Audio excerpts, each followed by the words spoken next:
من الشیطان الرجیم بسم اللہ الرحمن الرحیم وبہ نستعین وهو خیر المعین صلی اللہ علی سیدنا محمد وآلہ الطاہرین۔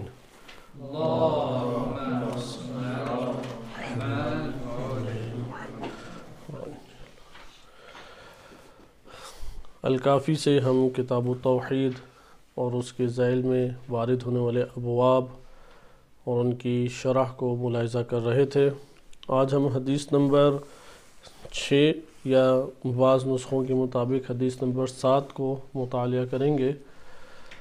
یہ حدیث توحید کے موضوع کے اوپر امام باقر علیہ السلام سے ہے کہ اس حدیث میں امام علیہ السلام فرماتے ہیں کہ میں آپ کی خدمت میں پہلے ترجمہ پیش کر دیتا ہوں اور اس کی زیادہ تفصیل میں نہیں جائیں گے، اگلے چیپٹر میں ہم وارد ہو جائیں گے، کیونکہ اسی موضوع کی احادیث مزید انشاءاللہ تعالی آگے کی احادیث میں آئیں گی تو اس کے ضمن میں اس کا جائزہ لیں گے۔ حدیث نمبر 7 اس طریقے سے ہے کہ محمد بن یعقوب کلینی رحمۃ اللہ علیہ وہ نقل کرتے ہیں اور فرماتے ہیں کہ حدثنی عدۃ من اصحابنا، متعدد ہمارے شیوخ اساتذہ نے یہ حدیث ہم سے بیان کی ہے۔ انہوں نے نقل کی ہے احمد بن محمد البرقی سے کہ بلا شک و شبہ بڑی عظیم شخصیت ہیں۔ وہ نقل کرتے ہیں عن ابی ہے محمد برقی سے، محمد بن خالد برقی سے، اپنے والد گرامی سے۔ وہ آگے نقل کرتے ہیں علی بن نعمان سے، انہوں نے ابن مسکان اور ابن مسکان نے داؤد بن فرقد اور داؤد بن فرقد نے ابو سعید زہری سے نقل کیا ہے۔ زہری کہتے ہیں کہ امام باقر علیہ السلام نے فرمایا کفا لأولی الالباب، عقل والوں کے لیے اتنا کافی ہے۔ سب سے اختتام کے اوپر دیکھیں کہ جو کیا چیز کافی ہے، وہ ذکر کرتے ہیں کہ دلیلاً علی رب، رب کے اوپر بعنوان دلیل یہ امور کافی ہیں۔ کفا لأولی الالباب، کون کافی ہے؟ وہ امور عقل والوں کے لیے رب کے اوپر کیا ہے؟ دلیل کافی ہیں، دلیل کے طور پہ کافی ہیں۔ قرآن کریم میں اہل عقل کے لیے متعدد الفاظ استعمال ہوئے ہیں۔ اولو الالباب ہے اور اولو النہا ہے، اور اسی طرح سے اور کون سے الفاظ وارد ہوئے ہیں؟ اہل بصیرت کے عنوان سے، اہل عقل و فکر کے عنوان سے کلمات وارد ہوئے ہیں۔ ان کلمات میں اولو الالباب، لب کہتے ہیں اخروٹ کا جو چھلکا ہوتا ہے اس کے اندر کا جو مغز ہے، جسے آپ اخروٹ نام دیتے ہیں، اس کو کہتے ہیں لب۔ یعنی عقلاء وہ ہوتے ہیں کہ جو ایک چیز کے ظاہر سے کو توڑ کے اندر تک سرایت کر جاتے ہیں اور اس کے باطن تک رسائی حاصل کر کے اسے سمجھتے ہیں، یعنی دقت کے ساتھ جو سمجھتے ہیں اسے کیا کہتے ہیں؟ اہل عقل۔ اہل عقل کے لیے قرآن کریم نے کلمہ اولو الالباب استعمال کیا ہے۔ اولو الالباب کا پہلا مصداق بلا شک و شبہ انبیاء و ائمہ علیہم السلام ہیں، اس کے بعد پھر دیگر مومنین ہیں کہ ظاہر کو چھوڑ کے یا ظاہر کو پار کر کے وہ جو اندر گہرائی تک سرایت کرتے ہیں اسے کیا کہتے ہیں؟ اہل عقل۔ اہل عقل کے لیے بہترین کلمہ اولو الالباب ذکر کیا گیا ہے۔ اولو الالباب کی خصوصیات، اس کا دقیق معنی، یہ قرآن کریم کی ایک بحث ہے۔ ہم ابھی اس کا ظاہری طور پہ اتنی ہی مقدار کا معنی لیتے ہیں جو پہلے مرحلے میں سامنے آتا ہے، یعنی اہل عقل و دانش، جو غور و فکر کرنے والے ہیں۔ کبھی ایسا ہوتا ہے کہ غور و فکر کیے بغیر ایک سوال پیدا ہو۔ سوال کا پیدا ہونا روایت میں الکافی ہی کی روایت میں ہے کہ نصف العلم ہے، نصف علم ہے، السؤال نصف العلم۔ لہذا اچھا بہترین سوال اس کے گہرائی کے اوپر دلالت کرتا ہے کہ اس نے اتنا ان چیزوں کی جانب سے جائزہ لیا ہے۔ پھر اسی طرح الکافی میں روایت ہے کہ اللہ تعالیٰ نے ایک قوم کو ہلاک کیا، عذاب نازل کیا، لِأَنَّهُمْ لَا يَسْأَلُونَ، چونکہ وہ سوال نہیں کیا کرتے تھے۔ یعنی اگر کوئی قوم سوال، جیسے آج کل عربوں کی بالخصوص حالت ہے، ان کے سامنے وہ چارے کی طرح خوراک اور شہوات ڈال دیتے ہیں اور وہ اسے کھاتے رہتے ہیں، ان کے اوپر حکومت غرب آ کے کر رہا ہے۔ غرب نے انہیں غلام بنایا ہوا ہے، لیکن ایسا غلام جس کا پیٹ بھر رہے ہیں۔ کچھ حیوانات پالے ہوتے ہیں ان کا پیٹ بھرا جاتا اور انہوں نے پھر تیسری دنیا کے جو ممالک ہیں یعنی انڈیا، پاکستان، بنگلہ دیش، سری لنکا، فلپائن، ان ممالک کے لوگوں کو خریدا ہوا ہے، پیسے دے کے اپنا ورکر بنایا ہوا ہے۔ اب یہاں پہ قوموں کی قومیں اس طریقے سے ہیں، یہ خود پھر عذاب کا شکار قومیں ہوتی ہیں۔ کیوں ہوتی ہیں؟ اپنی جہالت، اپنے غور و فکر نہ کرنے کی وجہ سے۔ یہی وجہ ہے کہ آپ اگر جائزہ لیں عرب دنیا کا، بالخصوص عرب دنیا سے مراد سارے عرب ممالک نہیں، یہ آل سعود ہیں، آل خلیفہ ہیں، یہ جو قابض لوگ ہیں، ان لوگوں کی بدترین سیاست کی وجہ سے ادھر ان کے اپنے ملک کا کوئی ڈاکٹر ہے ہی نہیں، اپنے ملک کا کرنیل جرنیل کوئی ہے ہی نہیں، اپنے ملک کے ان کی کوئی بھی اس طرح کے اثاثے یا خزانے یا صاحب صلاحیت افراد نہیں ہیں، کیونکہ وہ صرف کھاتے پیتے، عیش کرتے، سوتے جاگتے، بس یہی ان کی زندگی ہے۔ جو پاکستانی یا دیگر اقوام والے ادھر جاتے ہیں وہ بھی ایسے ہی ہو جاتے ہیں، کام کرتے ہیں اور اسی طرح سے کھاتے پیتے زندگی بسر کر کے بس قبر کی طرف چلے جاتے ہیں۔ لہذا اولو الالباب ہونا بہت بڑی صفت ہے۔ یہاں پہ اولو الالباب کا تذکرہ ہے، ہر فرد کا نہیں۔ اولو الالباب ایک طبقہ اس معنی میں نہیں ہے کہ علماء کو اولو الالباب کہا جائے، طلباء کو، یونیورسٹیز کے اسٹوڈنٹس کو نہیں۔ اولو الالباب ہر غور و فکر کرنے والا انسان ہے۔ ممکن ہے ایک دیہات میں آپ جائیں، آپ کو کوئی بندہ بڑا مہذب، دانا اور عمیق غور و فکر کرنے والا نظر آئے، یہ اولو الالباب شمار ہوگا۔ اسی طرح ممکن ہے یونیورسٹی میں یا مدرسے میں کوئی ایسا فرد آپ کو نظر آ جائے کہ جو اپنی ذاتی دنیا کے اندر ہی گم ہے اور کوئی اسے سروکار نہیں ہے غور و فکر کے ساتھ۔ یہاں پہ مسلمان مراد تو نہیں ہے، ہر انسان ہے۔ اولو الالباب تو عمومی ایک حکم ہے، لیکن اس کا پہلا مصداق جو بنتے ہیں وہ عالی ترین ہستیاں ہیں، یہ روایات اہل بیت علیہ السلام کے مطابق۔ لیکن ادھر معنی ہمیں سمجھنے کی کوشش کرنی چاہیے کہ اگر لب ہے یعنی عقل و دانش ہے، اس کا تقاضا کیا ہے؟ دقت اور سوال۔ سوال کا نہ ہونا اس بات کے اوپر دلالت کرتا ہے کہ اس بندے نے غور و فکر نہیں کیا، کیونکہ سوال کی دو ہی نوعیتیں ہوں گی، یا تو وہ آپ کے سامنے بیٹھا غور و فکر کر رہا ہے، اس سے پہلے کچھ پڑھ کے نہیں آیا، جیسے عموماً درس خارج وغیرہ میں اساتذہ ایسے طلاب کو جواب نہیں دیتے، وہ کہتے ہیں کہ پہلے پڑھ کے آؤ اور غور و فکر کر کے آؤ پھر تم، کیونکہ میں تمہارا وہ مرحلہ طے ابھی نہیں کرا سکتا جو تم نے مطالعہ کرنا ہے، غور و فکر کرنا ہے۔ اور ایک دفعہ یہ ہوتا ہے خوب غور و فکر کیا ہے اور چند سوال جواب اس کے دقتوں کی وجہ سے پیدا ہوئے جسے وہ حل کرنا چاہتا ہے۔ یہی وجہ ہے کہ نہج البلاغہ میں امیر المومنین علیہ السلام فرماتے ہیں کہ اگر جاہل سوال کرے سمجھنے کے لیے وہ مثل عالم ہے، اور اگر عالم سوال کرے الجھنے کے لیے تو پھر وہ جاہل ہے، وہ عالم نہیں ہے۔ لہذا الجھنے کے لیے جو سوال کیا جاتا ہے یہ صفت بد ہے، بد اخلاقی ہے، بے ادبی ہے۔ ہاں بعض موارد میں چیک کرنا پڑتا ہے بندے کو، مثلا یہ مجتہد ہے یا نہیں کہ میں اس کے فتاویٰ پہ عمل کروں، اور اہل علم ہے اور آپ سے آپ کے علاقے والوں نے پوچھنا جا کے، آپ اس سے کچھ تو سوال جواب کریں گے تاکہ اس کا پتہ لگے، مختلف ابواب سے سوال جواب کریں گے، مختلف طریقوں سے اس کے علم کو پرکھیں گے، اس کی عادات، اس کی اخلاق، اس کے کردار کا جائزہ لیں گے، یہ بحث الگ ہے۔ لیکن ہم جس مورد کو دیکھ رہے ہیں، کیونکہ بعض اوقات انسان سمجھتا ہے کہ ہم سارے ہی اولو الالباب ہیں، قرآن بیان کرتا ہے کہ اس میں کیا ہے لآیات، کس کے لیے؟ یعقلون، وہ لوگ جو کہ عقل کرتے ہیں، ان کے لیے کیا ہے؟ آیات ہیں، نشانیاں ہیں۔ جو عقل سے کام ہی نہیں لیتے ان کے لیے کون سی نشانی ہے؟ اسی طرح یہاں پہ جو امور ذکر کیے جا رہے ہیں وہ کن کے امور ہیں؟ جو اولو الالباب ہیں، جس کا موبائل سے فرصت نہیں ملتی، آج کی اصطلاح اگر استعمال کریں، موبائل اور دوستوں کے درمیان گھومنے پھرنے اور اپنے چند زندگی سے متعلق غم اور خوشی سے بڑھ کر اس کی کوئی زندگی کا امر ہے ہی نہیں، تو وہ کیسے سوچ بچار میں مشغول ہو سکتا ہے؟ اس لیے ان کے ذہنوں میں آپ توحید کی باتیں کرتے رہیں، ذہن اس طرف جائے گا ہی نہیں، یعنی اللہ نے توفیق سلب کی ہوئی ہے۔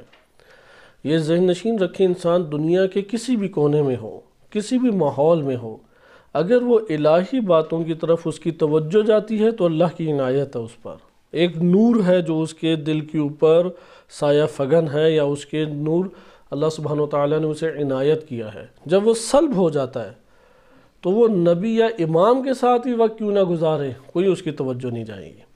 آخر انبیاء علیہ السلام قوموں میں آئے، آئمہ اطہار علیہ السلام لوگوں کے درمیان رہے، لیکن کوئی قدر لوگوں نے نہیں کی۔ توفیق سلب تھی۔ توفیق سلب ہوتی ہے انسان کے اپنے اعمال کی وجہ سے، جن میں سے ایک عمل یہی ہے، غور و فکر نہ کرنا، کیونکہ سوال نہیں کرتا۔ اس لیے الکافی کی جو ترتیب ہے، اہل سنت بھی اس پہ بڑے تعجب کرتے ہیں، اور جب بخاری سے اس کا مقایسہ الکافی کا کرتے ہیں، کیونکہ تقریباً ایک زمانے کی کتابیں ہیں۔ یہ بھی تیسری صدی ہجری کے اختتام اور چوتھی صدی ہجری کے آغاز کی کتاب ہے، جبکہ بخاری جو لکھی گئی ہے وہ 260 ہجری کے بعد ہے۔ یہ 329 ہجری 320 ہجری میں الکافی مکمل ہو گئی، بخاری کا مکمل ہوئی ہوگی ممکن ہے کہ 250 ہجری میں، 240 ہجری میں یا 260 ہجری میں۔ تو زمانے کا ایک ہی تقریباً زمانہ پڑ جاتا ہے، 50-60 سال کا ایک فرق ہے، لیکن زمانہ اور عصر ایک ہی ہے۔ تو اس کی اگر آپ ترتیب اٹھائیں، انتہائی بے ربط ترتیب ہے، جیسے آپ نے کاغذ بس چند اکٹھے کر دیے ہوں چیپٹر بنا کے، مثلا کئی چیپٹرز بکھرے ہوئے ادھر پڑے ہوئے آپ نے اکٹھے کر کے بخاری بنا دی، لیکن الکافی کے تمام ابواب مرتب اور منظم ہیں۔ اس لیے پہلے علم ہے، یہ پہلے عقل ہے۔ سوال ایک کرتا ہوں میں آپ سے تاکہ آپ کو اس کے دقت پتہ لگے، عقل پہلے یا علم پہلے ہے؟ عقل پہلے، اس لیے کتاب العقل و جہل پہلے ہے، صحیح ہے۔ اس کے بعد ہے کتاب الفضل العلم، الکافی میں پہلے عقل و جہل کا چیپٹر پہلے ہے، چند حدیثیں اسے کئی دفعہ پڑھیں، صرف ایک روایت اس میں طویل ہے، باقی سب چھوٹی حدیثیں ہیں۔ ان حدیثوں کا آپ بار بار مطالعہ کریں تاکہ آپ کو پتہ لگے کہ عقل کی کیا قیمت ہے، اور وہی حدیثیں اصل دین ہے۔ اصل دین وہ پہلے چیپٹر میں آنے والی، اصل میں یہ چیپٹر کس طرح سے بنے ہیں، اہل بیت علیہ السلام کے دور میں ان کے اصحاب وہ ٹاپک وائز حدیثیں اکٹھے کیا کرتے تھے، اس لیے 400 وہ جو ٹاپک وائز حدیثوں کو وہ براہ راست امام سے لیتے تھے، یا جس نے امام سے لیا براہ راست اس شخص اس راوی سے لیتے تھے، صحابی سے لیتے تھے، اس کو کہتے ہیں اصل۔ علم رجال کی اصطلاح میں کیا کہتے ہیں؟ اصل۔ اس طرح 400 اصل رائج تھی شیخ کلانی رحمۃ اللہ علیہ کے دور میں، 400 اصل، بعض ضعیف تھی بعض صحیح تھی، یعنی ٹاپک وائز کتابیں عام تھیں۔ اہل بیت علیہ السلام کے اصحاب نے جو ٹاپک وائز کتابیں لکھیں وہ شیخ یعقوب کلانی رحمۃ اللہ علیہ کے دور تک عام تھیں۔ ان کتابوں سے انہوں نے انتخاب کیا بعض کتابوں کا، اور اس سے الکافی کو مرتب کیا ہے۔ یعنی الکافی اس طرح سے نہیں ہے فلاں راوی نے اس طرح سے اور اس نے اس طرح سے اور اس نے اس طرح سے، نہیں، کتابیں اس طریقے سے پہنچی، اور کتابوں سے نقل کرنا زیادہ معتبر ہے، کیونکہ کتاب میں تو آپ کو نسیان نہیں ہوتا، حافظے کی کمی نہیں ہوتی۔ اگر کتاب معتبر ہے اور آپ نے وہ بے عینی ہی کتاب اپنی ابواب بندی کے ساتھ اتار دی، یہ زیادہ معتبر ہے، یا ایک راوی سے آپ نے حدیث لی، کیا پتہ راوی کچھ حصہ بھول گیا ہو، کچھ حصہ اس نے اضافہ کر دیا ہو، دونوں امکان موجود ہے۔ اس لیے ہماری کتب احادیث کا اعتبار اس وجہ سے زیادہ بڑھ جاتا ہے کہ وہ کتابوں سے نقل کی گئی ہے، اور کتابوں کی حقیقت میں یہ سند ہے جو آپ پڑھتے ہیں۔ مثلا یہاں پہ بالفرض زہری تک پہنچی ہے، زہری کی ہم دیکھیں گے کتاب ہے یا نہیں، اگر کتاب نہیں ہے تو ہاں پھر اس شخص سے نقل ہوا ہے، لیکن زیادہ تر حصہ کیا ہے، مثلا ہشام بن سالم کی کتابیں تھیں۔ اسی طرح کتاب العقل والجہل کئی اصحاب نے لکھی، شیخ کلانی نے ان کتابوں میں سے خاص حدیثوں کو اکٹھا کر کے ہمارے لیے لکھ دیا۔ اسی طرح ایک ٹاپک ہے مومن کے عنوان سے سب حدیثیں کسی صحابی نے اکٹھی کی امام علیہ السلام کے، اور وہ معروف ہو گئیں، اس معروف کتاب سے نقل کر دیا الکافی میں شیخ کلانی رحمۃ اللہ علیہ۔ آشکار ہوئی بات۔ اس طور پہ اب آپ کتاب العقل والجہل کا جائیں اور مطالعہ کریں، وہ جو چند حدیثیں ہیں اس کے معنی کم سے کم حفظ کر لیں، کوئی ایسے وہ مشکل چیز نہیں ہے۔ اس میں سے آپ کو یہ حدیث بھی ملے گی کہ لوگ سوال نہیں کرتے، وہ کتاب الفضل العلم میں ہے کہ علم کے حصول کے کیا کیا ذرائع ہیں، ان میں سے ایک ذریعہ سوال ہے۔ السؤال نصف العلم، جب وہ سوال کرتا ہے تو یہ اس کی دقت ہے، اور دقت کی وجہ سے وہ اس جگہ پہنچ گئے، یعنی وہ پیدل چلا ہے اور اس نے منزل کے وسط میں ہے، پہنچنے کے راہ کے وسط میں ہے یا کسی مقام پہ ہے، وہاں پہ لوگوں سے سوال کرتا ہے کہ منزل کہاں پر ہے، لیکن ایک بندہ چلا ہی نہیں ہے، اس کے ذہن میں سوال بھی نہیں ہے۔ اصل میں ایک جگہ پہ چلا ہی نہیں ہوں کہ پہنچوں، تو میرے ذہن میں سوال بھی نہیں ہے۔ لیکن میں چلا اور مجھے نہیں پتہ لگ رہا کہ یار اس منزل کے لیے کون سی راہ جاتی ہے، میں سوال کروں گا یا نہیں؟ اس لیے اس کا سوال کرنا وہ اس کے راہ کے اوپر چلنے کے اوپر دلالت کرتا ہے۔ اس لیے علم کا حصول پہ فضل العلم پڑھیں، بہت خوبصورت وہ باب ہے، بہت خوبصورت۔ وہ صرف طلباء کے ساتھ خاص نہیں ہے، عمومی انسان کے لیے اہل بیت علیہ، یعنی اصل دین یہی کتابیں ہیں جو ائمہ علیہ السلام سے ہم تک پہنچی ہیں۔ اس لیے ان کا مطالعہ کریں، سوالات کو زیادہ ذہن میں ابھاریں۔ یہ سوال حقیقت میں طلب پہ دلالت کرتے ہیں۔ اگر سوال کو شبہ بنا کے اس کا شکار ہو جائیں، گمراہی ہے۔ اگر سوال کو اندر جواب کی طلب میں تگ و دو کرتا رہے تو اس سے بڑھ کر بہترین علم کا طریقہ کار نہیں ہے۔ اس سے بڑھ کر علم حاصل کرنے کے اعتبار سے ایک علم ہے جو عطا کیا جاتا ہے، وہ بھی ہے، جیسے ہم عرفان میں موضوع وہابی علم ہے۔ علم عرفان میں جو علم پڑھتے ہیں وہ کیا ہے؟ وہابی۔ کیسے وہابی علم حاصل کیا جائے، اس کے پھر تفصیلات تشریحات ہیں۔ ایک علم ہے کسبی، حصولی، حاصل کیا جائے۔ جو حاصل کیا جاتا ہے اس کا سب سے بہترین طریقہ کار کیا ہے؟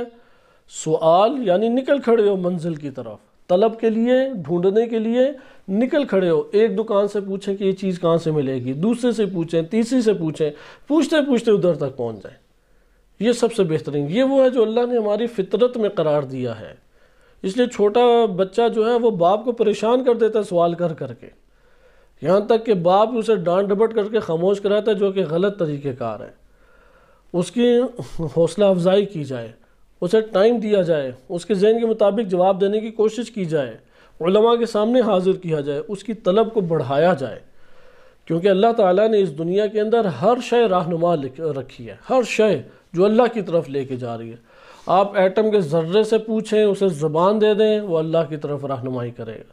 درخت سے پوچھیں، وہ اللہ کی طرف رہنمائی کرے گا۔ کائنات سے پوچھیں، ہر شے کائنات کی، ہمارے وجود کی ایک ایک چیز، آنکھ، کان، ناک، ایک ایک چیز، عضو، حکمت ہے، وہ حکمت رہنمائی کر رہی ہے کہ مجھے بنانے والے نے اس مقصد کے لیے بنایا۔ اس کی قدرت یہ تھی، اس کی حکمت یہ تھی، اس کے علم کی حد یہ تھی۔ ابھی تو آپ دیکھیں آنکھ کے کتنے شعبے بن گئے ہیں، آنکھ کے کتنے، سفید موتیے کا اسپیشلسٹ الگ ہے، کالے موتیے کا اسپیشلسٹ الگ ہے، آنکھ کے اندر فلاں فالٹ آ جائے اس کا مسئلہ یہ ہے، اور ابھی بھی آنکھ حل نہیں ہے، ابھی بھی انسان کی آنکھ حل نہیں ہے۔ تو وہ علم کتنا ہوگا جو اللہ سبحانہ وتعالیٰ کے پاس لامحدود علم موجود ہے، اور حکمتوں کے تحت اللہ تعالیٰ نے یہ آنکھ بغیر کسی سے مشورہ لیے، بغیر کسی زحمت میں پڑے، بغیر کسی کی مدد لیے اس کو خلق فرما دیا، ایک نظام میں ڈھال کے خلق فرمایا۔ آپ نے ملاحظہ کیا کہ یہاں پہ اولی الالباب کی خصوصیات ہیں قرآن کریم کے مطابق۔ وہ اللہ کی آیات بناتے ہیں، ان پوری کائنات کو آیت کی نگاہ سے دیکھتے ہیں، پوری کائنات کو نشانی کے اعتبار سے دیکھتے ہیں۔ یہی ہمارے حدیث کا اصل لب لباب بھی ہے۔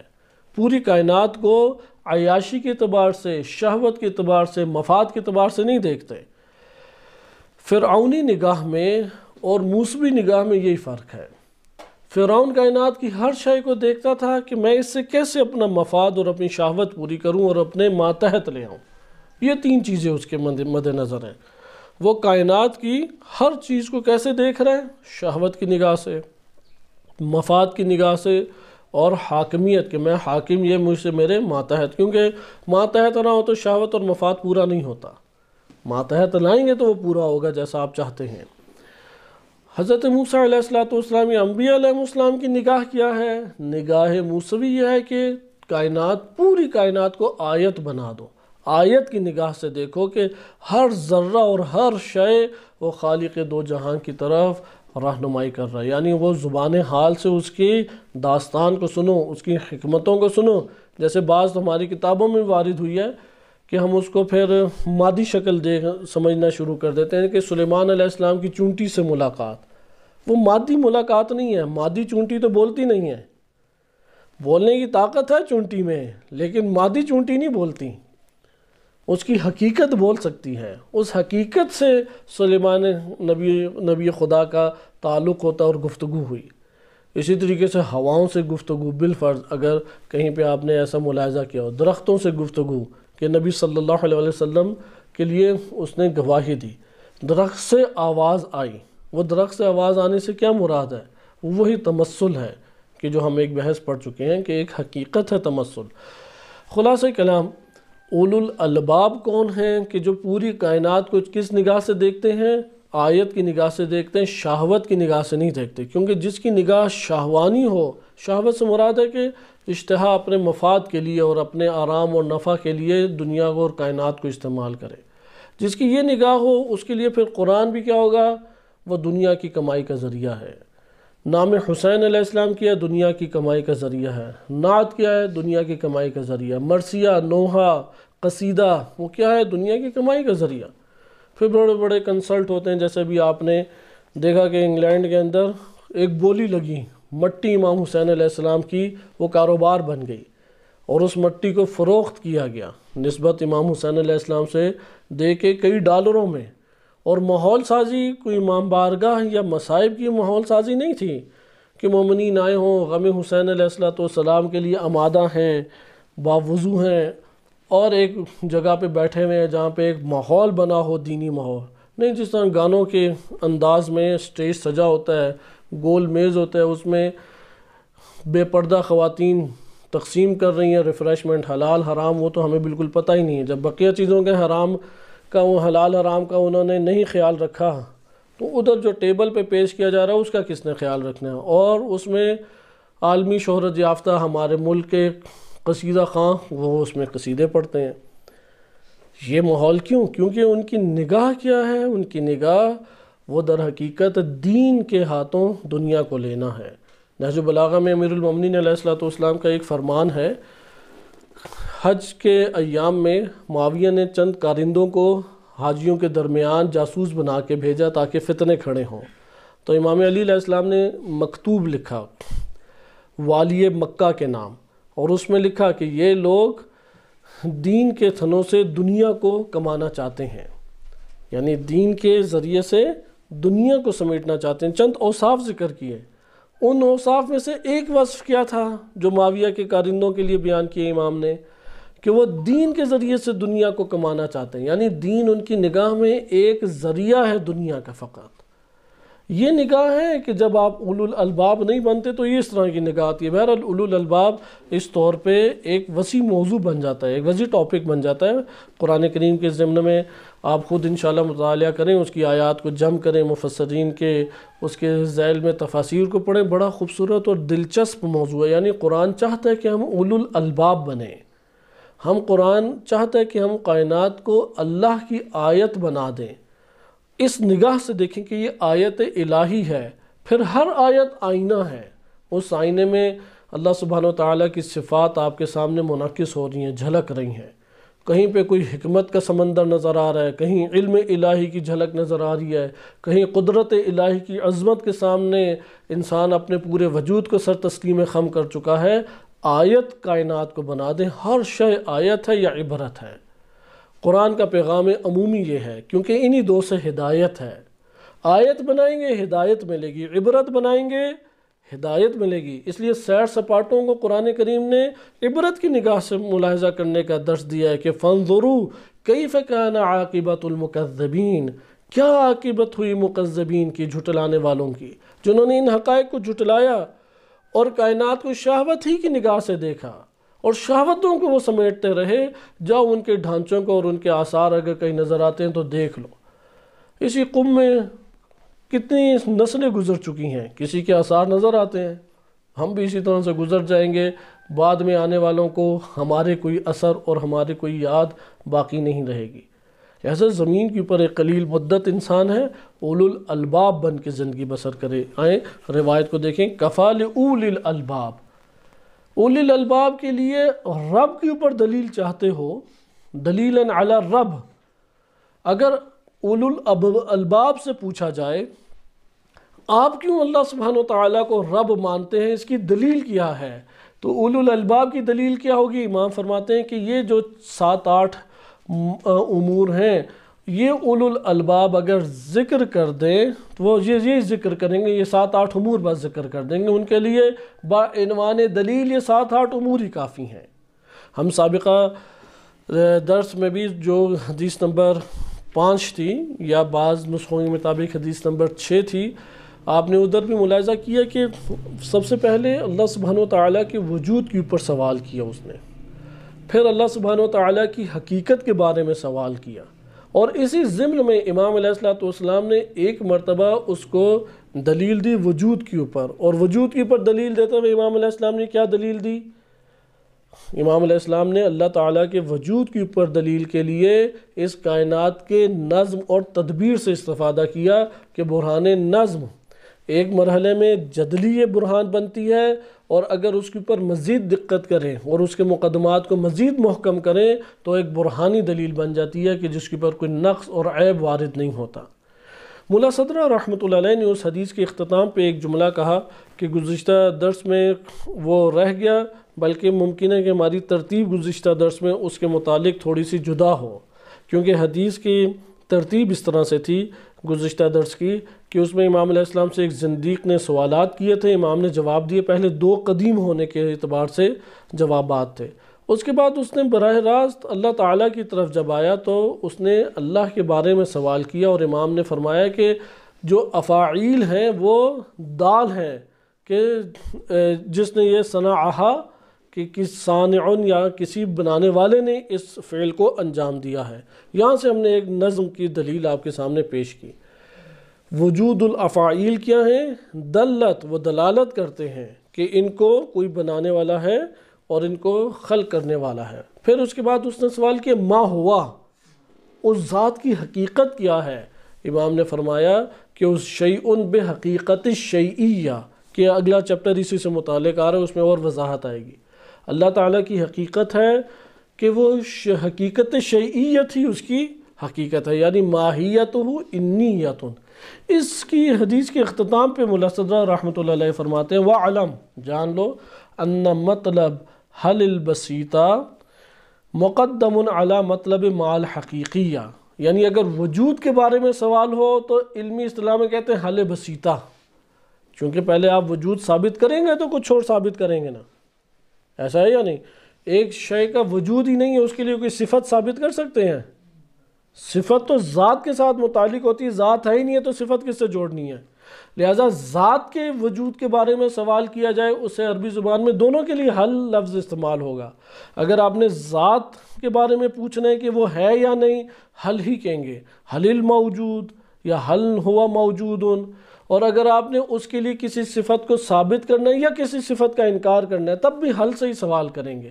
آپ کہیں گے حل لہو مثلا کرم، حل لہو قدرت، کیا اس کے لیے قدرت ہے؟ یا آپ انکار کریں گے کہ یہ صفت اس کی ہے یا نہیں۔ اب دونوں حل سے سوال کر رہے ہیں۔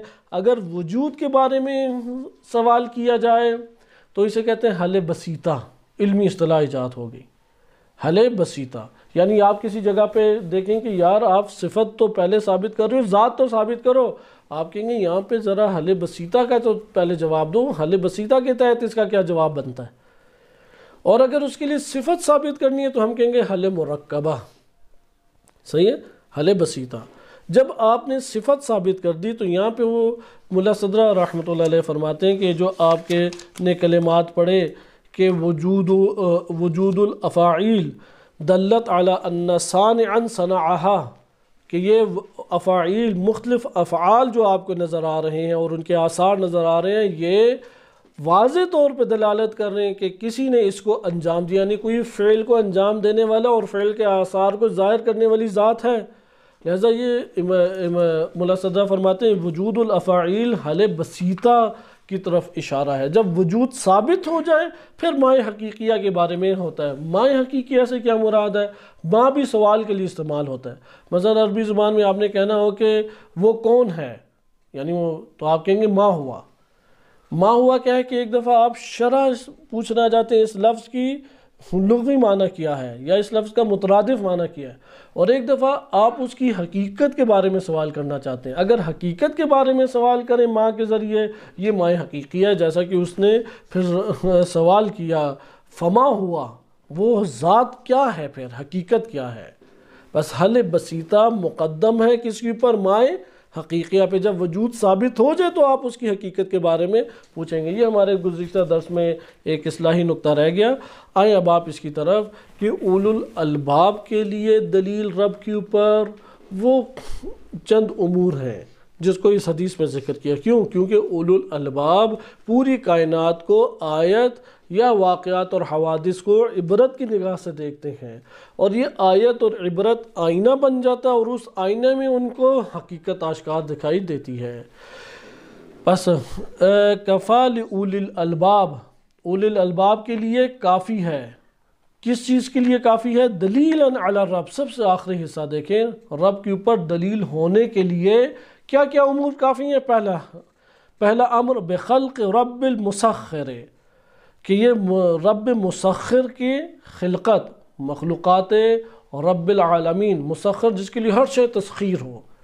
تسخیر سخریہ سے ہے۔ سخریہ کہتے ہیں کسی کو اپنے سامنے پست اور حقیر کر دینا، ضعیف اور حقیر کر کے آپ اس کے اوپر جب حاکم ہوتے ہیں تب وہ کیا کہتا ہے، اگلا قوی کہلاتا ہے جو جس نے تسخیر کیا ہے، اور جو اس کے مد مقابل ہے وہ مسخر کہلائے گا جسے تسخیر کر دیا گیا۔ مسخر تسخیر کرنے والا، مسخر جسے تسخیر کر دیا گیا ہے۔ اللہ تعالیٰ نے یہ کائنات مادی اور اسی طرح دیگر جہان، انسان واحد مخلوق ہے جسے اللہ نے یہ قوت اور صلاحیت دیا کہ وہ پوری کی پوری کائنات کو مسخر کر لے، یعنی اپنے ماتحت لے آئے۔ ہوائیں کتنی قوت رکھتی ہیں، پکڑی جاتی ہیں انسان سے، لیکن اللہ نے انسان کو قدرت دی ہے کہ ان کو اپنے ماتحت لے آئے۔ آپ خود غور و فکر کریں یا پوچھیں جو ان فیلڈ سے تعلق رکھتے ہیں، ہوائی جہاز وہ ہوا کے دوش پہ زیادہ اڑتا ہے یا اپنی مشینری کے دوش پہ زیادہ اڑتا ہے؟ آغاز اس کا مشینری سے ہوتا ہے، جب اوپر پہنچ جاتا ہے تو اس کے پروں سے ہوتا ہے۔ ادھر موڑنا ہے تو ادھر کے پر یوں تھوڑے سے اس پروں کے اوپر چھوٹے چھوٹے یوں پر لگے ہوتے ہیں، یوں کھول دیں گے وہ پھر اسی کے مطابق مڑتا جاتا ہے۔ وہ ہوا کے دوش پہ زیادہ اڑتا ہے۔ اسی طریقے سے سمندر کے اندر کشتیاں دیکھیں، شہر آباد کیے ہوئے اتنی بڑی بڑی کشتیاں ہیں، وہ پانی کے دوش پہ زیادہ چلتی ہیں یا اندر مشینری کے دوش پہ زیادہ چلتی ہیں؟ اس لیے بادمان کسے کہتے ہیں؟ وہ کپڑا جو لگایا ہوتا ہے، وہ جہاں موڑنی ہوتی ہے اس کے مطابق کپڑے کو سیٹ کرتے ہیں۔ ہوا اور وہ لہروں کا جو تناسب ہے وہ اسی طرح سے کشتی کو لے کے چلا جاتا ہے۔ لہذا کائنات پوری انسان اس سمندروں کے اس عظیم جو لہروں کا ایک ہمارے پاس امواج اور لہروں کا سمندر موجود ہے، اسے اپنی گرفت میں لے سکتا ہے، مسخر کر سکتا ہے، سورج کی شعاؤں کو مسخر کر سکتا ہے، حتیٰ سورج سے آگے جا سکتا ہے، کہکشاؤں سے استفادہ کر سکتا ہے۔ کہ ابھی سائنس اور ٹیکنالوجی اور سائنس انشاءاللہ ترقی کرے گی کہ مادی جہان کے اعتبار سے، لہٰذا انسان اللہ نے خلیفہ اسی طور پہ بنایا ہے۔ اللہ تعالیٰ کے سامنے ہر چیز مسخر ہے، یعنی اللہ تعالیٰ کے سامنے وہ ذلیل و پست اور حقیر و ضعیف موجود ہے۔ اس لیے رب المسخر بخلق رب المسخر، جب اولو الالباب نے رب المسخر کی خلقت کے اوپر دقت کی تو ان کو رب کے اوپر دلیل پتہ لگ گئی۔ وملک رب القاہر، رب قاہر کہتے ہیں غالب، مقہور کہتے ہیں مغلوب، یعنی وہ ایک ملک کے اوپر کسی نے حملہ کیا اور مکمل طور پہ ملک قبضے میں کر لیا، اسے کہیں گے مقہور۔ اور حملہ کرنے والا اگر کامیاب ہو جائے اور مسلط ہو جائے، قاہر۔ اللہ سبحانہ وتعالیٰ پوری کائنات کی ہر شے کے اوپر قاہر ہے، یعنی اس کے سامنے دبی ہوئی ہے وہ چیز۔ اس لیے اس دنیا کے اندر انسان اگر اختیار سے عمل انجام دیتا ہے اور خلل اس کو ہم دیکھتے ہیں کہ اس طاغوت یا اس ظالم کے اعمال میں خلل برپا نہیں ہے، تو اس کا یہ مطلب نہیں ہے کہ اللہ تعالیٰ مجبور ہے، وہ قدرت اور اختیار نہیں رکھتا، نہیں، انسان ادھر مجبور ہے۔ اللہ سبحانہ وتعالیٰ کی مرضی یہ ہے، مشیت یہ ہے کہ اس دنیا کے اندر انسان اپنے اختیار سے عمل کرے۔ انسان اس دنیا میں اختیار سے عمل کرنے میں مجبور خلق کیا گیا ہے، اسے سلب نہیں ہو سکتی یہ چیز، اس لیے خالق کا ہی قہر ہے۔ اس لیے اولی الالباب نے جب رب القاہر کی مملکت کے اوپر غور کیا، اس کی مملکت کی حدود لامحدود ہیں، اس کائنات کی حدود مادی نہیں پتہ ہمیں۔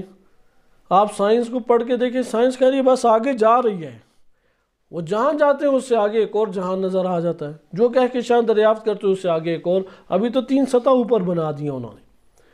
کہکشاؤں کے جھرمٹ سے ایک سطح بنتی ہے، پھر ان جھرمٹوں کے گروپ سے ایک اور اوپر سطح بنتی ہے، پھر ان کے گروپ اور جھرمٹوں سے ایک اور اوپر سطح بنتی ہے، جسے یونیورس وہ کہتے ہیں. اس پورے کو وہ یونیورس کہتے ہیں. ایک کہ ہم اپنی مادی کہکشاں دیکھیں، اس کے اگر ہم نے ایک کونے سے دوسرے کونے میں جانا ہو تو کتنے ہزار سال نوری چاہیے. لائٹ کی رفتار میں آپ منتقل ہو جائیں لائٹ میں اور پھر سفر کریں، ہزاروں سال چاہیے اپنی کہکشاں میں ایک کونے سے دوسرے کونے تک جانے میں، ہزاروں سال. اور ہماری کہکشاں اس دنیا کی اپنے ہی جھرمٹ کی کہکشاؤں میں ممکن ہے ایک ذرہ ہو، ممکن ہے ایک چھوٹا سا ذرہ ہو. زمین تو غائب ہی ہو جاتی ہے نا، سورج کے سامنے ایک چھوٹا سا تل بن جاتی ہے. سورج سے اوپر جب آتا ہے کوئی سیارہ، اس کے سامنے سورج اتنا سا بن جاتا ہے. پھر زمین کہاں جاتی ہے؟ پھر زمین میں رہنے والے ہم کہاں جاتے ہیں؟ اور پھر ہم جو زمین سے مقایسہ اپنا کریں تو پورے آپ کو ممالک ایک چھوٹا ذرہ نظر آتے ہیں. پاکستان، ایران، یہ دیکھیں نا نقشے میں ایک چھوٹا سا ذرہ ہے. اس ذرے میں ہم کھڑے ہیں ایک بندہ، اور وہ کہتا ہے انا ربکم الاعلی. فرعون نے یہ دعویٰ کیا تھا. زمین کا ایک ذرہ اس کے پاس نہیں ہے اور کہتا ہے انا ربکم الاعلی. آسمانوں پہ قرآن نہیں کہا کہ ذرا نگاہ ڈالو سورۃ الملک میں تو تم نگاہ جھکا لو گے، زیادہ دیر اوپر رکھ نہیں سکتے. انسان کا وجود جو ہے اس کی وسعتوں کو سنبھال نہیں سکتا، اتنا وسیع اللہ نے یہ مادی جہان خلق کی ہے. لہٰذا اس پہ غور کریں کہ اولی الالباب نے جب مملکت پہ اللہ کی نگاہ ڈالی، کیا کیا اللہ کے خزانے ہیں. وہ تو مادی ہی جہان کے اوپر سر تسلیم خم کر بیٹھے کہ وہ ملک رب القاہر. یہ دوسری چیز. بس پہلی چیز کیا ہے؟ خلق رب المسخر. ان صفات کے اوپر غور کریں، کیونکہ ہم ہر صفت کو لے کے بحث نہیں کر سکتے ابھی، کہ یہ سارے قرآن کریم کے کلمات ہیں اور قرآن کریم کے ضمن میں تفصیلات ہیں. جہاں جہاں رب جتنی مرتبہ استعمال ہوتا ہے وہاں پہ اس بات کی دلالت ہے کہ اس کی تدبیر دوسرے سے جدا ہے. یہ میں دوبارہ جملہ بول دوں، اساتذہ بار بار اسے ذکر کرتے ہیں. اور اسی کے ضمن میں ایک عرفانی نقطہ بھی میں بیان کروں آپ کی خدمت میں. جہاں جہاں پہ کلمہ رب ادھر استعمال ہو رہا ہے اس کی تدبیر پہلے والے سے جدا ہے. جب خلقت کی باری آئی تو مسخر کا لفظ استعمال کیا امام علیہ السلام نے. یعنی یہ روایت سندن ضعیف ہو تب بھی اپنے اس معنی کے اعتبار سے یقین انسان کو ہو جاتا ہے امام معصوم نے ہی اسے ارشاد فرمایا، کوئی اور اتنا دقیق مطلب ذکر نہیں کر سکتا. لہذا رب کے اعتبار سے رب کے موضوع کی پر تفصیلی بحث ہے، انشاءاللہ آگے اسے لے کے چلیں گے. یہاں پہ نہیں ہم ابھی گفتگو کر سکتے، ابواب زیادہ ہیں اور حدیثیں زیادہ ہیں. لیکن ادھر آپ غور کریں، رب کے اوپر دلیل کہا ہے، ادھر الہ کے اوپر نہیں ہے. صفت الہ الگ ہے اور صفت ربوبیت الگ ہے. لہذا بخلق رب المسخر، جہاں جہاں رب آیا وہاں پہ اللہ تعالیٰ کی اس کے لیے تدبیر جدا ہے. نمبر 1. نمبر 2، کائنات میں جتنی مخلوق ہے عدد کے اعتبار سے ہم انسان اپنی مراد لے لیں، اپنے طور پہ لیں، ہم سب انسانوں کی اللہ تعالیٰ ایک انداز میں تدبیر کر رہا ہے یا ہر انسان کی الگ تدبیر ہے؟ کیا محسوس ہوتا ہے آپ کو؟ ہر انسان کی الگ اللہ تعالیٰ تدبیر کر رہا ہے یا ہم سب کی ایک ہی تدبیر کی اور اس میں ہمیں ڈھال دیا کافی ہے، یا ہر دو ہے؟ حقیقت میں ہر دو ہے. اللہ نے ایک ہمارے لیے کلی قوانین بنائے ہیں، ان کلی قوانین کے بعد ہر فرد کی اللہ نے جدا طور پہ تدبیر کی ہے. یعنی جب میں کہتا ہوں یا ربی تو میں اپنے مطابق کہہ رہا ہوں میرا رب. ممکن ہے اس کے لیے اس کی ربوبیت الگ ہے، کافر کے لیے ربوبیت الگ ہے، مومن کے لیے ربوبیت الگ ہے، منافق کے لیے ربوبیت الگ ہے. کافر کو کمال کفر تک اللہ پہنچائے گا جتنی اس میں صلاحیت ہے، مومن تک کمال ایمان تک اللہ تعالیٰ پہنچ جائے گا جتنی صلاحیت ہے. اب میرے اور آپ اور دیگران کی آپس میں ایک دوسرے سے صلاحیتیں ممکن ہے مختلف ہوں، کسی کی کوششیں مختلف ہوں. جیسا کہ سورۃ اللیل میں ہے ارشاد باری تعالیٰ واللیل اذا یغشا والنہار اذا تجلی وما خلق الذکر والانثی ان سعیکم لشتی. تمہاری کوششیں مختلف ہیں، نماز دیکھنے میں سارے پڑھ رہے ہیں، اندر کی کوشش ہر ایک کی جدا جدا ہے. اس کوشش کے مطابق اللہ کی ربوبیت اس کے لیے جدا ہے۔ اس لیے اس کلمے رب کے اوپر بہت غور کریں، یعنی انسان کی توان سے یا انسان کے تصور ذہنی سے بھی یہ نقطہ باہر ہے، کس طریقے سے ہر شے، ہر ذرے، ایک انڈے کے اندر بچہ سالم پیدا ہو گیا پرندے کا، دوسرے انڈے میں ناقص ہے، دونوں کی تدبیر جدا ہو رہی ہے۔ ایک یکساں تدبیر ہوتی تو یکساں طور پہ ہی سارے باہر آتے، جیسے فیکٹری سے چیزیں باہر آتی ہیں۔ ادھر تو نہیں، ایک کو کسی آزمائش میں اللہ نے مبتلا کیا ہوا ہے، ایک بھائی سختیوں میں ہے جبکہ ایک ہی والدین، ایک ہی گھرانے اور ایک ہی ماحول میں پلا بڑھا ہے، اور دوسرے کی ممکن ہے سختیاں نہ ہوں بلکہ نعمتیں ہی نعمتیں ہوں۔ ایک کسی بیماری میں مبتلا ہے، ایک صحت میں مبتلا ہے، ایک کو کچھ عطا ہوا ہے، ایک کو کچھ اور عطا ہوا ہے۔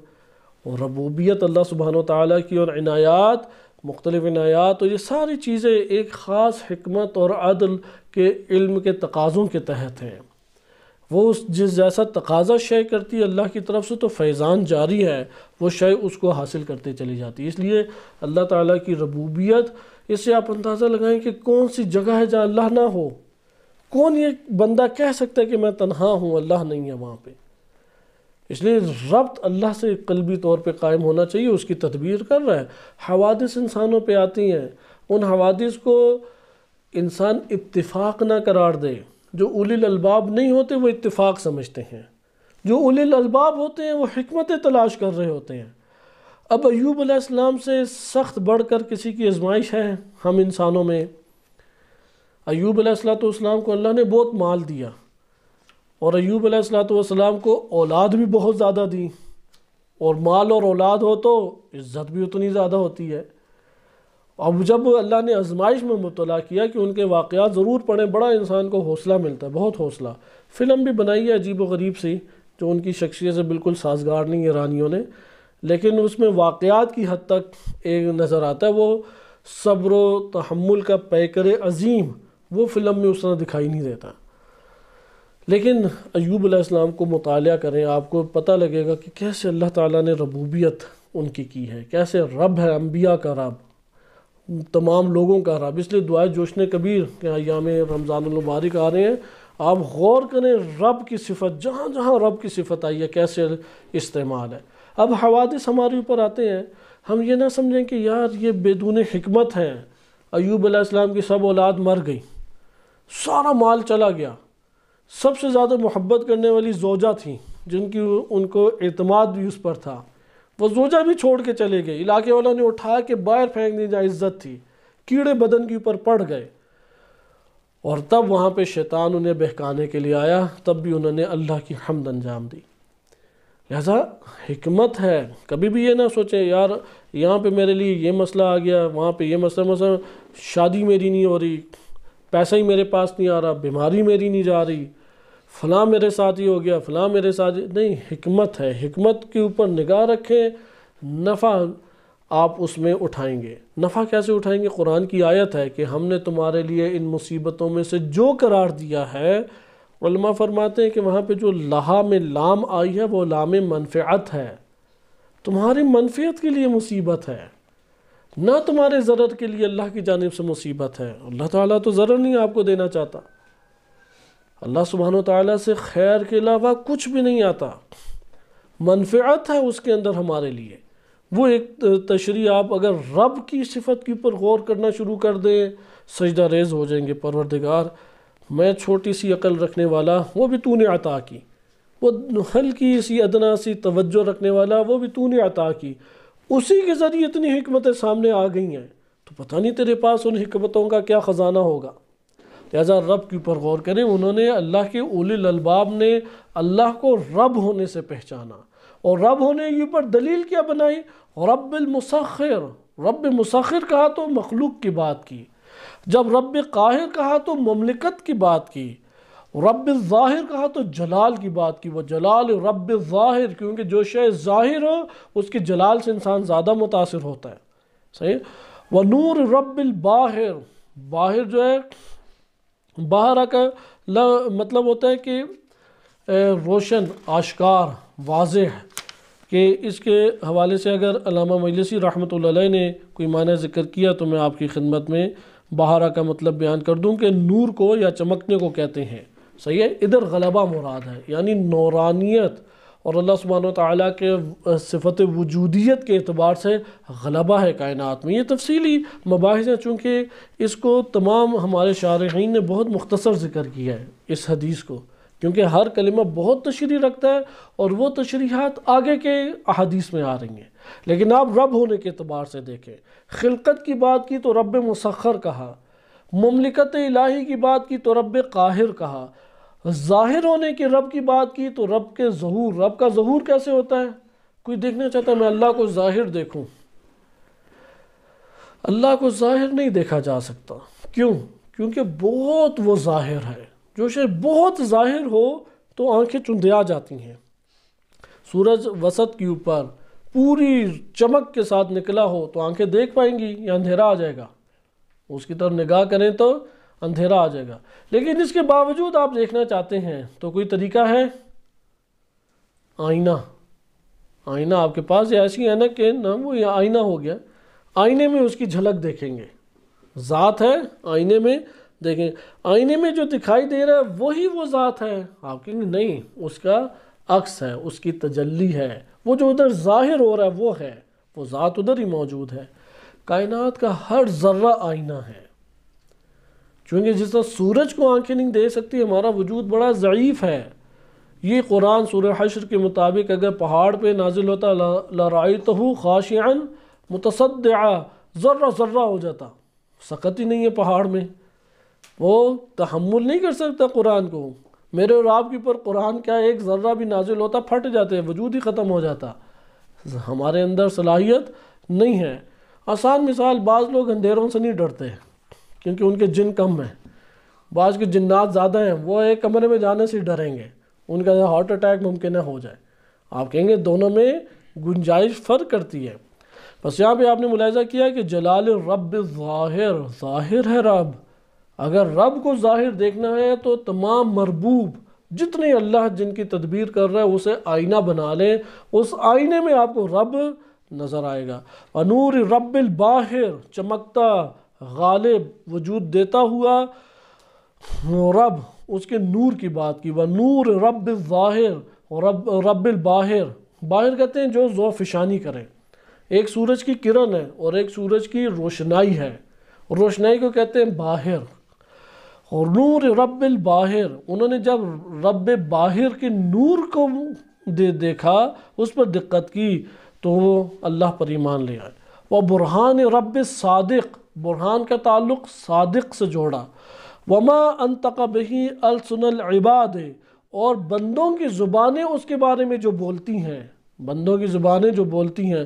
وما ارسل بہ الرسل، اور رسولوں نے جو کچھ اللہ کے بارے میں بیان کیا ہے۔ وما انزل علی العباد، اور بندوں میں اللہ نے جو نازل کیا ہے، ان کی طرف جب نگاہ کی، دلیلا علی رب، اور کہا کہ یہی رب کے اوپر دلیل ہے۔ اس لیے اس حدیث کو انشاءاللہ یاد کریں اور اس کے کلمات کے اوپر دقت کریں۔ میں آخر میں دوبارہ ان کلمات کا جو آپس میں جوڑ ہے اس کے اوپر دقت کے ایک کو ہی اٹھا لیں تو بہت ہے، ہم ساروں کو نہیں سنبھال سکتے کیونکہ بہت ہی وسیع معنی بیان کر دی امام نے۔ وما ارسل بہ الرسل، رسول جو لے کے آئے ہیں۔ اب روایات اٹھا کے ہم پڑھیں تو کس قدر اس کے اندر علمی دقتیں موجود ہیں۔ یا وما انطق بہ السن، یا بندوں نے جو بولا ہے، آپ فلاسفہ کو ہی دیکھیں، عرفاء کو دیکھیں، حکماء کو دیکھیں، فقہاء کو دیکھیں، محدثین کو دیکھیں، سائنسدانوں کی دنیا میں چلے ہیں تو الگ کی دنیا ہے وہ، جو بندوں نے اللہ کے بارے میں کہا۔ وما انزل علی العباد، بندوں کے اوپر جو اللہ نے نازل کیا، جو کتابیں اللہ نے لے کے آیا بندوں کے لیے۔ اس لیے آیا اب تعلق جوڑیں اسے، خلقت کی بات کی تو خلقت کا تسخیر سے تعلق جوڑا، رب مسخر ہے اور اس نے خلافت میں خلیفہ ہمیں بناتے ہوئے اس کی صلاحیت دی ہے۔ اسی لیے جس جگہ پہ بھی ہمارے مسخر ہونے اور رب کے مسخر ہونے میں ٹکراؤ آئے تو غلبہ کس کا ہو جاتا ہے؟ رب کا۔ زمین ہم نے بھی اس قابل استفادہ بنائی، مسخر کی، رب کے لیے بھی مسخر ہے۔ جب رب جو ہے وہاں پہ ٹکراؤ پیدا کرنا چاہے تو ایسا زلزلہ برپا کرتا ہے کہ سائنس کی ساری ٹیکنالوجی جواب دے جاتی ہے۔ سمندر سے جب اللہ سونامی اٹھاتا ہے تو انسانوں کی ساری طاقتیں جواب دے جاتی ہیں۔ جب ہواؤں کو اللہ حکم دیتا ہے تو وہ بڑے سے بڑے گھروں اور بلڈنگوں کو اٹھا کے چکرا چکرا کے زمین پہ پٹخ مارتی ہے، یہ اللہ کی تسخیر ہے۔ لہٰذا بندے کی تسخیر اور اللہ کی تسخیر کا اصلاً مقایسہ ہی نہیں کیا جا سکتا۔ رب المسخر، خلقت کی بات کی تو تسخیر سے تعلق جوڑا، مملکت کی بات کی تو قہر سے اپنے تعلق جوڑا، ظاہر کی بات کی تو جلال سے تعلق جوڑا، باہر اور ذو فشانی کی بات کی تو نور سے تعلق جوڑا، اگر برہان کی بات کی تو صادق سے تعلق جوڑا۔ اللہ کی براہین ہمیشہ صادق ہیں، کاذب نہیں ہو سکتی۔ اسی طریقے سے بندوں نے جو اللہ کے بارے میں پھر بیان کیا ہے، رسولوں نے جو بیان کیا ہے، اور جو اللہ نے بندوں کے لیے کتاب اعلیٰ، یہاں پہ بمعنی لام ہے۔ بعض اشتباہ کرتے ہیں کہ جیسا یہ بیٹھے ہوئے یوٹیوب پہ شیخ صاحب ایک نامی بندہ ہے، بڑے اشتباہات اس طرح قرآن سے نکالے ہیں۔ وہ کہتا ہے وَمَا أَنزَلَ عَلَى الْعِبَادِ، یہ تو انبیاء کے علاوہ بندوں پر بھی نازل ہوا ہے۔ ادھر تم اعلیٰ کا معنی نبی کے اوپر کتاب کا نزول کرتے ہو، بندوں کے اوپر آ جاتے ہو تو ترجمہ الٹا کر دیتے ہو۔ تو اسے معلوم ہونا چاہیے کہ سیاق کے مطابق ترجمہ ہوتا ہے، تعلیمات الہیہ کے مطابق ترجمہ ہوتا ہے، اور اعلیٰ کئی معنی میں آتا ہے، ان میں سے ایک لام بھی ہے، یعنی جو اللہ نے بندوں کے لیے اتارا ان کتابوں کے اوپر تم غور کرو۔ جب انہوں نے ان چیزوں کے اوپر غور کیا، یہ اولو الالباب بھی سوچ سکتے ہیں کہ خلقت کا تسخیر سے تعلق، مملکت کا قہاریت سے اللہ کے تعلق، اسی طریقے سے جلال کا ظہور سے تعلق، نورانیت کا ذو فشانی سے باہر سے یا باہر ہونے سے تعلق، اسی طرح سے برہان کی بات آئی تو صادق ہونے سے تعلق۔ پھر تین چیزوں کا بیان کیا، بندوں نے جو اللہ کے بارے میں کہا، رسولوں نے جو اللہ کے بارے میں کہا، اور جو اللہ نے کتابیں نازل کی اس میں اللہ کا جو تعارف ہے۔ انشاءاللہ آگے ایک باب آ رہا ہے، اس کے بعد والا باب ہے، یعنی چیپٹر نمبر 3، تیسرا چیپٹر ہے یہ کہ اللہ کی حقیقی معرفت فقط اسی سے حاصل ہو سکتی ہے۔ بڑے خوبصورت اس میں مطالب ہے، تب آپ کو پتہ لگے گا۔ ایک دفعہ آپ آیت کائنات کی ہر شے کو بناتے ہیں اور آئینہ بناتے ہیں اور اللہ تک پہنچتے ہیں۔ ایک دفعہ کہتے ہیں اللہم عرفنی نفسک، پروردگار میں تو نہیں کچھ حاصل کر سکا، تو اپنی ذات کا خود تعارف کرا دے۔ اللہم عرفنی نفسک، صحیح سند روایت ہے کہ غیبت امام زمان علیہ السلام میں اس دعا کو کثرت سے پڑھیں۔ اللہم، اسے دعائے غریق کہا گیا ہے، الکافی کی روایت ہے یہ۔ اللہم عرفنی نفسک فإنک ان لم تعرفنی نفسک لم اعرف نبیک، پروردگار ماخذ سب سے بہترین تیری ذات ہے، میں اس مخلوق سے تیری ذات تک کیا پہنچوں؟ تو ہے کہ جو مجھے اپنی معرفت خود کرا، تو اپنے نبی کی معرفت کرا، کیونکہ اگر تو نے اپنی معرفت نہیں کرائی تو میں نبی کو نہیں جان سکوں گا، نبی کی معرفت نہیں کرائی تو حجت کو نہیں جان سکوں گا، حجت کی معرفت نہ کرائی تو ضللت عن دینی، گمراہ ہو جاؤں گا اپنے دین میں۔ یہ آپ کے سامنے یہ حدیث نمبر 7 تھی۔ حدیث نمبر 7 کے بعد ہم اگلی روایت کا صرف ترجمہ پڑھیں گے اور بقیہ انشاءاللہ تعالی اگلے درس میں، کہ اگلا چیپٹر ہے اطلاق القول بأنہ شیء، اللہ کو شیء کہا جا سکتا ہے، اللہ کو وجود اور شیء کہا جا سکتا ہے۔ یہ جو روایت ہے اس میں پہلی حدیث کاملاً صحیح السند ہے، معتبر ہے، حتیٰ کہ علامہ مجلسی رحمۃ اللہ علیہ نے مرات العقول میں اسے معتبر قرار دیا ہے۔ بڑی خوبصورت روایت ہے۔ اس میں ابن ابی نجران کہتے ہیں کہ میں نے امام باقر علیہ السلام سے سوال کیا، میں صرف آپ کے سامنے ترجمہ پڑھ رہا ہوں تاکہ آپ اس حدیث کو انشاءاللہ یاد کر کے آئیں، کہ یعنی توحید کے بارے میں نے سوال کیا۔ فقلت، تو میں نے امام باقر علیہ السلام سے پوچھا اتوہم شیئا، میں اللہ کا تصور بعنوان شیء کر سکتا ہوں، شیء قرار دیتے ہوئے تصور کر سکتا ہوں، یعنی شیء مفہوم شیء اسے قرار دے سکتا ہوں کہ مفہوم شیء کا اطلاق اس کی ذات کے اوپر کروں۔ اتوہم یعنی اتصور، یعنی میں ذہن میں تصور کر سکتا ہوں شیئن کہ اللہ شیء ہے، ذہن میں جو کچھ ہوتا ہے وہ کیا ہوتا ہے؟ مفہوم۔ فقال، امام نے فرمایا نعم، کر سکتے ہو، یہ کہہ سکتے ہو کہ شیء ہے، البتہ کیا بیان کیا؟ غیر معقول، وہ عقل کے دائرے میں نہیں آنے والا، ولا محدود، اسے محدود نہیں کیا جا سکتا۔ فما وقع وہمک علیہ، اللہ کے بارے میں تمہارا جو بھی تصور ہے، من شیئن، شیء ہونے کے اعتبار سے تمہارے ذہن میں جو بھی تصور اللہ کا آئے گا، فہو خلافہ، وہ جو ذات باری تعالی موجود ہے حقیقتاً، وہ اس سے مختلف ہے۔ تمہارا ذہن جو بھی اللہ کے بارے میں بنائے گا وہ ذات اس سے مختلف ہے۔ لا یشبہہ شیء ولا تدرکہ الاوہام، نہ کوئی چیز اللہ سے مشابہ ہے اور نہ انسان کی عقل و فہم اسے درک کر سکتی ہے۔ کیف تدرکہ الاوہام، کیسے تصورات اس کو درک کر لیں، وہو خلاف ما یعقل، جو تعقل کیا جاتا ہے اللہ اس کے برخلاف ہے، وخلاف ما یتصور فی الاوہام، اور اذہان میں آپ جو اس کے بارے میں تصور کرتے ہیں اللہ اس کے برخلاف ہے۔ انما یتوہم شیء، ہاں فقط و فقط اسے شے قرار دیتے ہوئے تصور کر سکتے ہیں، لیکن غیر معقول ولا محدود، وہ اس طرح کی شے کہ جس کو نہ تعقل کیا جا سکتا ہے اور نہ اس کی حد بندی کی جا سکتی ہے۔ آپ کو یہ حدیث بہت عجیب و غریب لگے گی اور آپس میں ایک دوسرے کلمات ٹکراؤ میں لگے۔ ایک دفعہ کہا جا رہا ہے شیء، اسی میں کہا جا رہا ہے تعقل بھی نہیں کر سکتے، اسی طرف ایک طرح کہہ سکتے ہیں ہاں شیء کہہ سکتے ہیں، اسی میں کہا جا رہا ہے لا تدرک الاوہام، اسے تو اذہان اور اوہام اور عقل وہ درک نہیں کر سکتی۔ انشاءاللہ اس کی شرح ہم پڑھیں گے، لیکن بہترین یہ روایت ہے، اس کے کلمات کو صحیح یاد کر کے تاکہ معنی اچھی طرح سے سمجھ سکیں۔ صلی اللہ علیہ سیدنا محمد وآلہ طاہرین۔